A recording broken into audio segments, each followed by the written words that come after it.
سلاکار وزیر او ننګرهار والي محمد ګلاب منګل مسؤلینو ته د یوې ناستې په ترڅ کې سپارښتنه وکړه ترڅو جلال آباد ښار بېسودو پل ته څیرمه د کرکټ لوبغالي د جوړېدو په موخه چارې په قانوني ډول بشپړې کړي.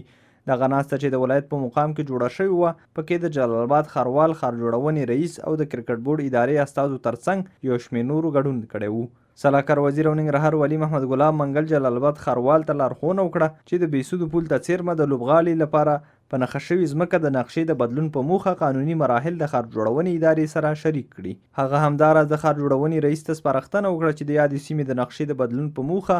مراحل د مرکزي ادارې سره ژر تر ژره د بشپړېدو په موخه شریک کړي. ننګرهار والي د کرکټ بورډ ادارې څخه هم وغوښتل چې د قانوني مراحلو بشپړېدو وروسته د په یاده سیمه کې په نړیوال معیار برابر د لوبغالي جوړېدو عملي چارې پیل کړي. د کرکټ بورډ د ډیسپلین کمیټې مشر هستیګل عابد وویل د یاد لوبغالي د جوړېدو په موخه 3 میلیونه او 200 زره امریکایي ډالر له ځانه سره لري او د قانوني مراحلو د بشپړېدو وروسته به عملي چارې پیل کړي. جلال آباد ښاروال حمید الله افغان او د ښار جوړونې رئیس عبدالقهار حیدري هم په خپلو برخو کې ننګرهار والي ته د چارو د ګړندیتوب ډاډ ورکړ.